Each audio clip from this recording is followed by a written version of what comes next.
राहु की महादशा 18 साल का एक कार्मिक साइकिल है। इसका प्रभाव 18 साल तक रहता है। इस 18 साल के प्रभाव में आपके जीवन में बहुत बड़ी बड़ी तब्दीलियां आती हैं, ड्रास्टिक चेंजेस। क्या आपको पता है कि राहु की दशा को शांत करने के लिए 18,000 बार ही मंत्र क्यों पढ़ना पड़ता है? सागर मंथन से तो बहुत कुछ निकलता है, मगर कहानियों में शिव जी की भी कहानी निकलती है। नीलकंठ की, कैसे उन्होंने विष पिया था, कैसे देव और असुर अलग अलग तरफ हुए थे, कैसे विष्णु जी मोहिनी रूप लिए थे। 18 मई 2025 कुछ ऐसा होने वाला है जिसके कारण आपकी दुनिया, आपका जीवन, आपका भविष्य बदल सकता है। ऑकल्ट साइंसेस में बहुत सारे लेवल्स होते हैं, जैसे क्लासेस होते हैं। तो जरूरी तो नहीं है कि हम सब लोग एक ही बार एग्जाम देके पास हो जाए। कोई एक बार में होता है, कोई 5 बार में होता है।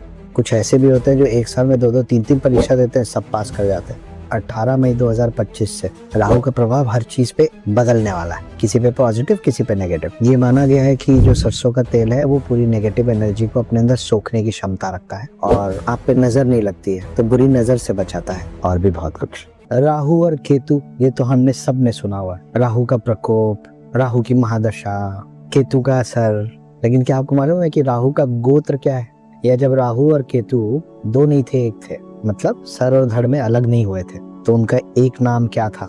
मतलब राहु और केतु का नाम, राहु और केतु होने के पहले क्या था? क्या आपको पता है कि राहु की दशा को शांत करने के लिए 18,000 बार ही मंत्र क्यों पढ़ना पड़ता है?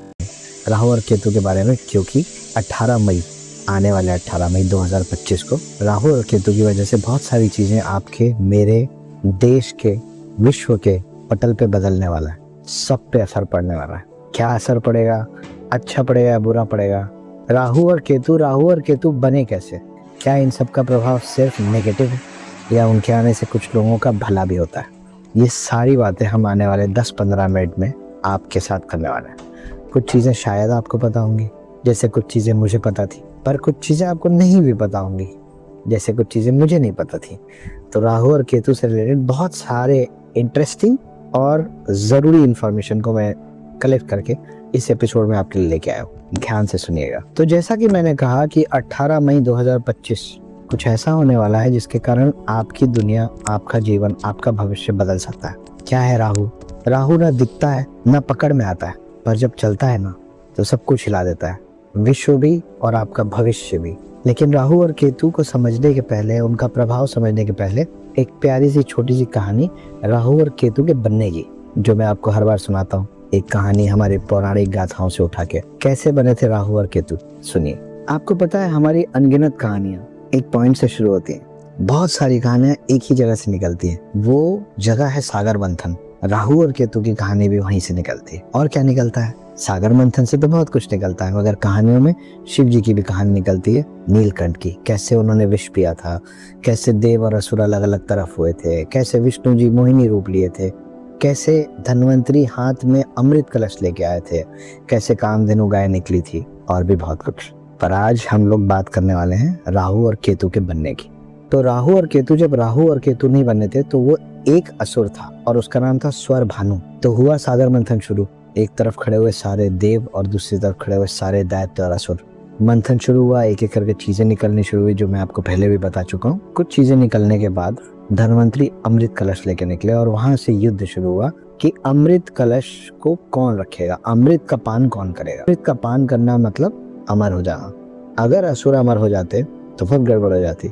इसलिए ये डिसाइड हुआ कि एक तरफ सारे असुर बैठेंगे, एक तरफ सारे देव बैठेंगे, और विष्णु जी ने एक अप्सरा का रूप लिया। अप्सरा का रूप लेके विष्णु जी ने दोनों तरफ के लोगों को धीरे धीरे करके अमृत पिलाना चालू किया। लेकिन वहां पे एक ट्रिक था। ट्रिक ये था कि डांस करते करते मोहिनी रूप में विष्णु जी जब देवों की तरफ आते थे तो असली अमृत कलश लेके आते थे और अमृत पिलाते थे। लेकिन जब असुरों की तरफ जाते थे तो उनको मदिरा पिलाते थे, कुछ भी और पिलाते थे, लेकिन अमृत का पान उनको नहीं करने दिया जाता। लेकिन इन सब में स्वर भानु एक ऐसा असुर था जिसने थोड़ा सा दिमाग लगाया। उसने ये होते हुए देख लिया कि मोहिनी रूप में विष्णु जी क्या गेम कर रहे हैं, और वो चुपचाप लोगों की नजर से बचता हुआ, देवों और असुरों की नजर से बचता हुआ जाके देवों की तरफ बैठ गया। और जब उसकी बारी आई और विष्णु जी ने उसको भी पान कराया, ठीक उसी समय चंद्रमा और सूर्य ने ये पहचान लिया कि ये स्वर भानु है, ना कि कोई देव। और जोर से अचानक से विष्णु जी को बताया गया कि आप एक असुर को अमृत पान करा रहे हैं। इस बात से विचलित होके, गुस्सा होके मोहिनी रूप से वापस विष्णु जी आए अपने रूप में और स्वर भानु अमृत का पान कर चुका था और इनके प्रकोप से बचने के लिए भागने लग गया। उस समय विष्णु जी ने अपने सुदर्शन चक्र से उसको 2 भागों में काटा, ये सोच के कि शायद उसका असर कम हो जाएगा या वो मर जाएगा, लेकिन वो अमृत पान कर चुका था, अब वो मर नहीं सकता था। जो 2 पार्ट्स में स्वर भानु डिवाइड हुआ, सर और धड़। सर का जो नाम है वो है राहु और स्वर भानु के बाकी शरीर का जो नाम है वो है केतु। उसके बाद क्योंकि उसको काट दिया गया था, लेकिन उसके बावजूद भी अब राहु और केतु दोनों थे, वो खत्म नहीं हो सकते थे, वो मर नहीं सकते थे, तो विष्णु जी ने उन्हें ग्रहों के बीच में, ग्रहों की श्रेणी में जगह दे दी, मगर छाया ग्रह की श्रेणी में, ना कि असली प्लैनेट, एक शैडो प्लैनेट। और तब से लेके अभी तक, क्योंकि वो हैं असुर, लेकिन अमृत पान करने के बाद उनमें देवों के भी गुण हैं, ताकत है, वो मर नहीं सकते, वो रहेंगे तो उनका असर भी होगा, कुछ ना कुछ तो होता रहेगा। अब वो कुछ ना कुछ क्या है, आपके जीवन में कैसे असर करता है, कब करता है, और 18 मई 2025 से विश्व और भविष्य आपके और दुनिया के और भारत के और आपके आसपास वालों के सभी के में क्या बदलाव आने वाला है, थोड़ी सी उस पर चर्चा करेंगे। तो ये बैक स्टोरी थी राहु और केतु की, कैसे स्वर भानु एक राक्षस अमृत पान करके राहु और केतु बना, जो बने छाया ग्रह, शैडो प्लैनेट्स। तो राहु का गोत्र है पैतिनस्य और राहु का जन्म स्थान है सिंघिका क्षेत्र। सिंघिका क्षेत्र पहले का नाम है श्रीलंका। तो श्रीलंका वाले क्षेत्र में राहु का जन्म हुआ था और पैतिनस्य नाम है उसके गोत्र का। राहु का संबंध है माया से, मैजिक, ऑकल्ट साइंसेस, ऑब्सेशन से, जिद से, इल्यूजन से। मतलब आपको कोई कुछ कहेगा और आपको समझ में कुछ और आएगा, आपको कोई कुछ दिखाएगा लेकिन आपकी बुद्धि में वो किसी अलग तरीके से जाएगा। तो जैसा कि मैंने आपको बताया कि राहु को छाया ग्रह कहा गया, शैडो प्लैनेट कहा गया, मतलब वो बाकी प्लैनेट जैसा नहीं है, जैसा अलग से दिख रहा है वैसा नहीं है। और क्योंकि वो छाया है, उसका असर हर ग्रह पे पड़ता है, हर चार्ट में पड़ता है। तो फर्क नहीं पड़ता है कि आप ऋषभ हैं या आप सिंह हैं या आप मीन हैं या आप वृश्चिक हैं, हर चार्ट पे उसका असर किसी न किसी तरीके से पड़ेगा। और आता है जब तो करता क्या है, डिजायर क्रिएट करता है, इच्छा शक्ति बढ़ाता है, इच्छाओं को उत्पन्न करता है आपके अंदर। अगर पॉजिटिवली उत्पन्न करेगा तो आपके डिजायर स्पिरिचुअलिटी की तरफ बढ़ेंगे, है ना, आप आध्यात्म की तरफ बहुत ज्यादा इंक्लाइन होंगे। लेकिन अगर आपके अंदर डिजायर नेगेटिवली आएगा तो आप मटेरियलिस्टिक चीजों की तरफ बढ़ेंगे। जब आप मटेरियलिस्टिक चीजों की तरफ बढ़ते हैं तो आप सांसारिक मोह माया के पास जाते हैं और मोक्ष से दूर जाते हैं। जब आप स्पिरिचुअलिटी की ओर बढ़ते हैं तो आपका झुकाव, आपका रुझान सांसारिक मोह माया, मटेरियल्स पे घटता है, आत्मा पे, अच्छे मायने में अपने लोगों पे, अपनी शक्तियों पे, अपने ध्यान पे, अपने अध्यात्म पे बढ़ता है। तो राहु अलग अलग समय में अलग अलग चार्ट्स पे अलग अलग तरीके से प्रभाव डालता है। यार उर्मिला पुत्र अक्षत गुप्ता, तुम तब से बोल रहे हो राहु के फायदे भी होते हैं, नुकसान भी होते हैं, फायदे भी होते हैं, नुकसान भी होते हैं। अलग अलग बता दो ना कि फायदे होते हैं तो किस तरीके के फायदे होते हैं, नुकसान होते हैं तो किस तरीके के नुकसान होते हैं। मैं आपको अलग अलग बताने वाला हूँ कि राहु जब पॉजिटिवली आपके ऊपर असर करता है तो आपको क्या क्या फायदे होते हैं। जैसे आपका फॉरेन कनेक्शन बनता है, आपका विदेश जाने का मौका लगता है, चाहे वहाँ सेटल होने के लिए, चाहे वहाँ काम करने के लिए, चाहे वहाँ से बहुत सारा पैसा कमा के लाने के लिए। मीडिया में, टेक्नोलॉजी में आप बहुत कमाल की चीज़ें कर सकते हैं, आप बाकियों से आगे जा सकते हैं। ऑकल्ट साइंसेस में आपको बहुत प्रगति मिल सकती है अगर आप उन चीज़ों में हैं, मैजिकल चीज़ों में हैं, या आप जादू टोने में हैं, या आप स्पिरिचुअल में भी हैं, किसी भी तरीके के आध्यात्म से जुड़े हैं या किसी किताब से जुड़े हुए हैं, तो राहु उसका असर आपके ऊपर बढ़ाएगा, आपकी समझ। और ऑकल्ट साइंसेस में बहुत सारे लेवल्स होते हैं, जैसे क्लासेस होते हैं। तो ज़रूरी तो नहीं है कि हम सब लोग एक ही बार एग्जाम दे के पास हो जाए। कोई 1 बार में होता है, कोई 5 बार में होता है। कुछ ऐसे भी होते हैं जो 1 साल में 2-2, 3-3 परीक्षा देते हैं, सब पास कर जाते हैं। ये वो समय रहता है ऑकल्ट साइंसेस के हिसाब से, प्रगति के हिसाब से, जहाँ पे आप बहुत तेजी से इन चीज़ों को सीखते हैं, इन चीज़ों को धारण करते हैं, ग्रहण करते हैं और उसका असर और प्रभाव अपने ऊपर बढ़ा सकते हैं। सामाजिक रुतबा आपका बहुत बढ़ जाता है, सडनली लोग आपको जानने पहचानने लग जाते हैं, आपका मान सम्मान बढ़ता है। आप कहीं किसी जगह पे खड़े होकर कुछ बोलते हैं तो सारे लोग बड़े ध्यान से सुनते हैं, सबको लगता है ये जो कह रहा है वही सही कह रहा है।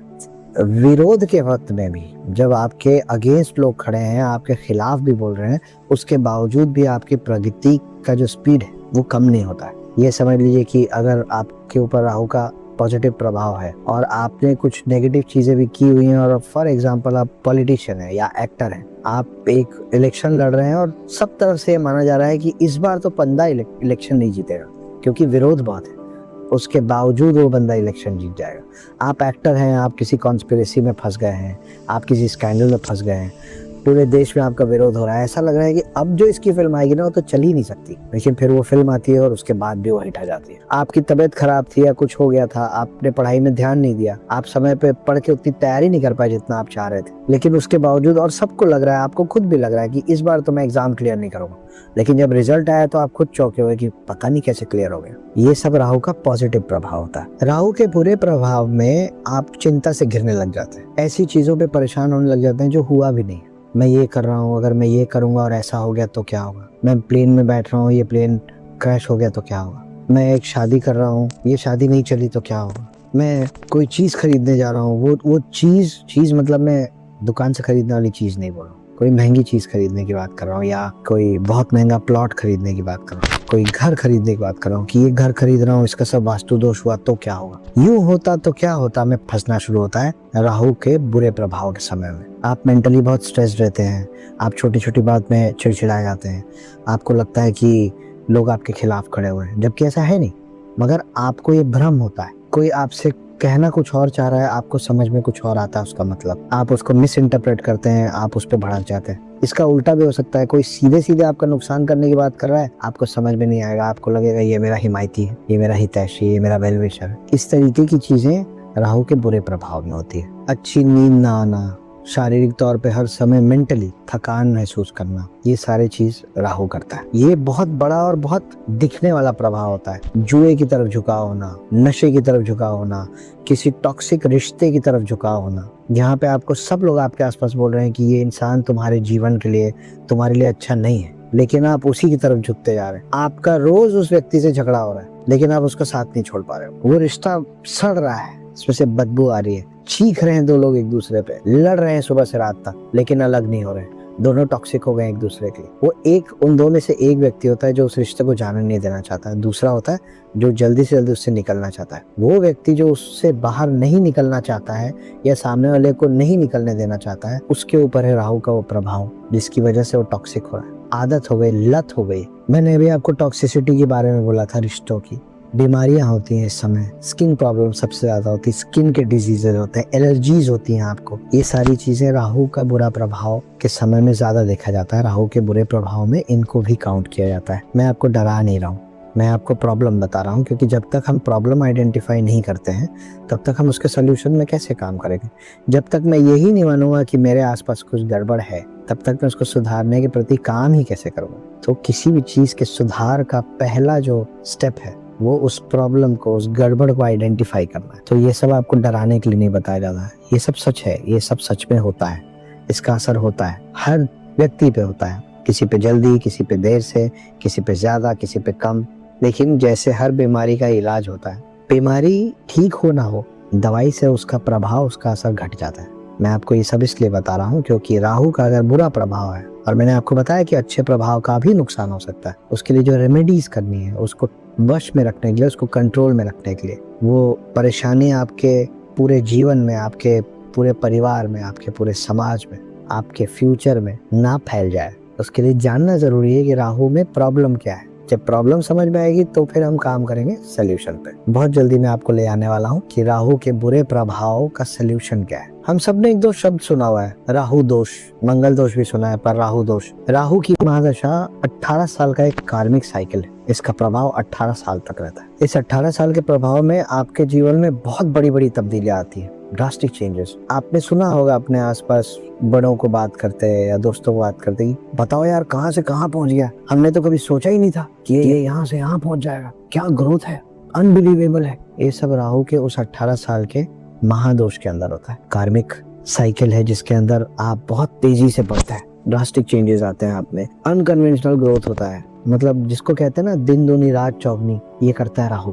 डीप कार्मिक एक्सपीरियंसेस होते हैं आपको, कि आप ऐसे लोगों से मिल लेते हैं जो आपने कभी सोचा ही नहीं होगा। आप गए हैं कहीं और आपको वहाँ पे आपका गुरु मिल जाएगा जीवन में पहली बार, जो आप ढूंढ भी नहीं रहे थे, जिसके बारे में आपने सोचा भी नहीं था, और आपको मिलके लगेगा इसके साथ तो पता नहीं कितने जन्म का कार्मिक कनेक्शन है। इसको तो मैं पहले से जानता हूँ या जानती हूँ। और जरूरी नहीं गुरु ही मिले, इसमें जीवन साथी मिल सकता है जो बहुत अच्छा हो। अब मैंने जैसे कहा, राहु का अच्छा प्रभाव या बुरा प्रभाव आपके ऊपर उस 18 साल के राहु की महादशा का बचे पूरे जीवन पे प्रभाव रहेगा। ये वो बातें हैं जिसका प्रभाव हमेशा रहेगा। तो राहु ये करता है आपके ऊपर कि ऐसी छाप छोड़ देता है जिसके साथ आपको बचे पूरे जीवन जीना ही पड़ता है। देखिए, बहुत बड़े बड़े ग्रोथ होते हैं लोगों के, जो कभी उन्होंने खुद, बाद में सब बोलते हैं कि मैं तो इसी चीज के लिए तैयारी कर रहा था जी, ये तो मुझे पता ही था होने वाला है। 100 में से 90 लोगों को कभी नहीं पता होता है कि वो इतने फेमस हो जाएंगे या इतने बड़े बन जाएंगे या इतना पैसा कमा लेंगे या इतना सक्सेस देख लेंगे। ये सिर्फ मेहनत का काम नहीं होता है, इसमें मेहनत, किस्मत और आपके ग्रह नक्षत्र सब एक साथ काम करते हैं। और जब ग्रह नक्षत्र, मेहनत, किस्मत सब एक साथ मिलता है और उसके ऊपर राहु का प्रभाव पड़ जाए, तब ये कमाल होता है। राहु महादशा के अंदर एक और सब टाइटल है, आपके मेरे समझने के लिए ऐसा कह रहा हूँ, वो है राहु अंतरदशा। इस 18 साल के पीरियड में हर प्लैनेट के ऊपर 2.5 से 3 साल का एक छोटा सा फेज आता है जिसको राहु अंतरदशा कहते हैं। ये वो पार्ट होता है जिसमें सबसे तेजी से चीजें बदलती हैं आपके जीवन में। इस 18 साल में उसका प्रभाव होता है और वो बढ़ता जाता है या घटता जाता है, लेकिन सबसे ज्यादा तेजी से जो बदलाव होता है, जो शुरुआत होती है इन चीजों, जहाँ अचानक से बूम आता है ऊपर जाने का या गिरने का, उसको कहते हैं राहु अंतरदशा, जिसका पीरियड लगभग 2.5 साल से 3 साल के बीच में होता है। क्या होता है मेनली राहु अंतरदशा के अंदर, आप जो भी चीजें उस समय पाने की कोशिश करते रहते हैं, उसकी भूख, उसकी ललक, उसको पाने की चाहत, ये सब बहुत इंटेंसिफाई हो जाता है, ऑब्सेशन के लेवल पे चला जाता है कि मुझे चाहिए ही चाहिए।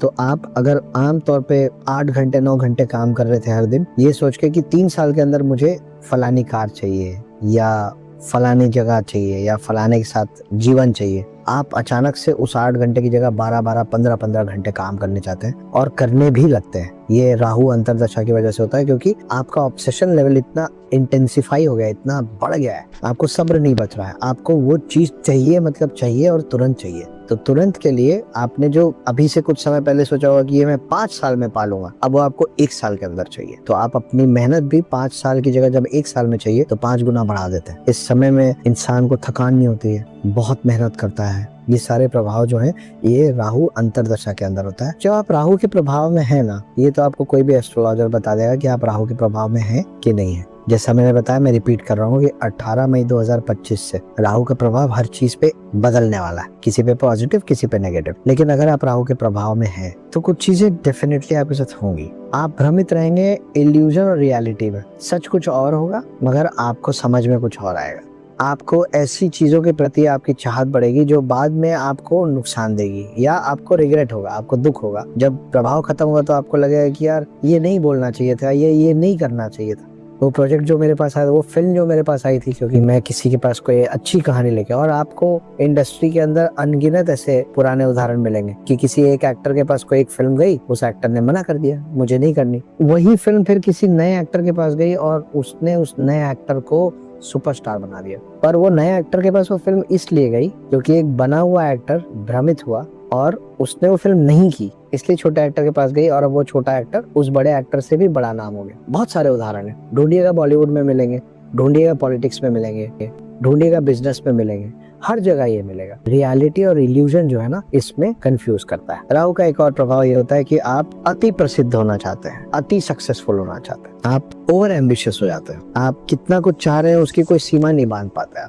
और चाहिए और चाहिए और सक्सेस और सक्सेस। और जब आपको कम वक्त में बहुत ज्यादा सक्सेस की चाहत होती है तो आप शॉर्टकट ढूंढना चालू करते हैं। शॉर्टकट टू सक्सेस का रास्ता इलीगल चीजों से होके जाता है, गलत कामों से, टैक्स की चोरी करना, किसी और का नुकसान करके अपना फायदा करना, इस तरीके की जितनी भी चीजें शॉर्टकट तरीके। और ये शॉर्टकट तरीकों से शॉर्ट टर्म सक्सेस ही मिलता है, लॉन्ग टर्म सक्सेस नहीं मिलता। मगर उस समय आप ऐसे ऑब्सेस्ड हो जाते हैं कि चाहिए चाहिए, क्योंकि आप ओवर एम्बिशन में, आप इतने ऊपर चले जाना चाहते हैं और आप उस जगह पे पहुंच जाते हैं कि यहाँ पहुंचने के मुझे जो करना पड़ेगा मैं करूँगा। सही गलत ये सब आपको दिखना बंद हो जाता है। ये सब राहु का खास प्रभाव है। मगर इसी राहु के प्रभाव को अगर कंट्रोल में रखा जाए तो क्या क्या हो सकता है।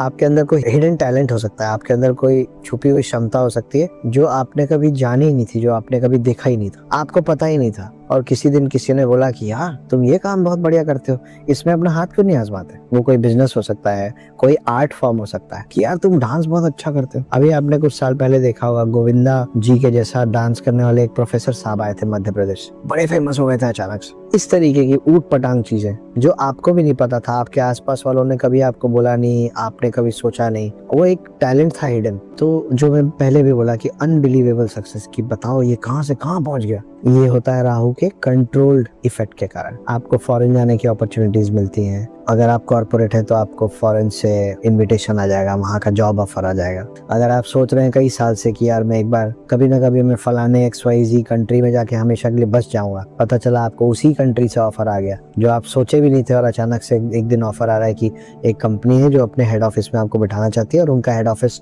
USA में है, UK में है, जहाँ आप जाना चाहते हो वहाँ है। तो ये सब इस समय के दौरान होता है जब राहु की महादशा चलती है, जो कि होती है 18 साल। और इस बार 18 मई, ये इत्तेफाक है, ये कोइंसिडेंस है कि मैं एक तरफ बोल रहा हूँ 18 मई, दूसरी तरफ महादशा जो होती है वो होती है 18 साल। और उन सब चीजों को उतारने के लिए जितनी बार मंत्र पढ़ना होता है वो है 18,000। अब ये जाप 18,000 बार क्यों होता है? इसीलिए होता है क्योंकि इसका असर 18 साल तक रहता है। तो 1,000 जाप हर साल के हिसाब से किया जाता है। 18,000 जाप कर दिया जाता है, उसको डिवाइड कर दिया जाता है हर साल में 1,000। इन सब का टोटल 9 है, और 9 कितना मैजिकल नंबर है वो मैंने आपको पहले भी बताया हुआ है, सोचिएगा। यार अक्षत गुप्ता तुम फिर परेशानी बताने लग गए, सोल्यूशन तो दो, समाधान तो बताओ। बता रहा हूँ, इन सब चीजों को कंट्रोल करने के लिए, इन सब का इफेक्ट को घटाने के लिए, खत्म नहीं होगा, घटेगा, घटाने के लिए चीजों को कंट्रोल में, राहु का असर आपके ऊपर, आपके राशि के ऊपर कंट्रोल करने के लिए आप जाइए पीठानी मंदिर।